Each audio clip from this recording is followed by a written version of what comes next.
नमस्कार भावांनो, कशा आहात?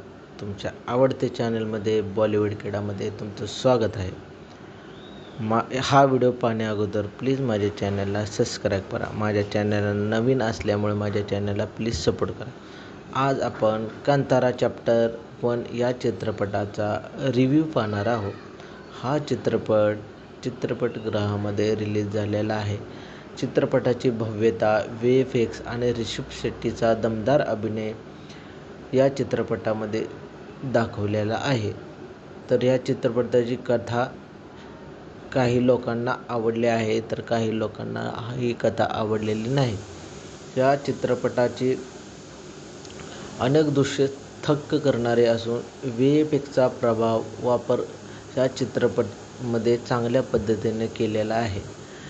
पार्श्वसंगीत आणि गाण्याने चित्रपटाला एका वेगळ्याच उंचीवर नेऊन ठेवले आहे. विशेषतः क्लायमॅक्समधील संगीत प्रभावी आहे आणि या प्रकारे ऋषभ शेट्टीने दिग्दर्शक आणि अभिनेता दोन्ही भूमिकांमध्ये चांगल्या प्रकारे काम केलेले आहे. खास करून दैवी अवताराचे दृश्य अंगावर शहारे आणणारे आहेत. चित्रपटाचा शेवट अर्धा तास आणि क्लायमॅक्स थरारक आणि भावनिक आहे आणि तो अर्धा तास एकदम चांगल्या पद्धतीने चित्रपटगृहामध्ये लोक आवडीने पाहतात आणि रुक्मिणी वसंत जयराम यांच्यासारख्या कलाकारांनी उत्तम काम केलेले आहे.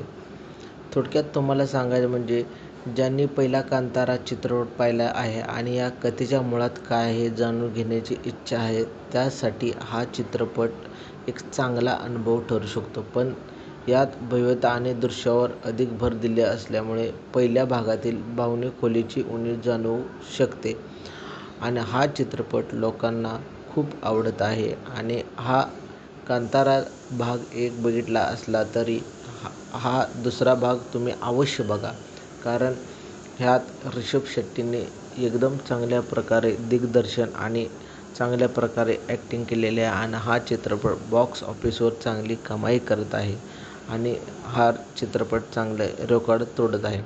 तरी तुम्ही हा चित्रपट प्लीज सहपरिवाराने थिएटरमध्ये जाऊन बघा आणि ह्या चित्रपटाचा आनंद घ्या.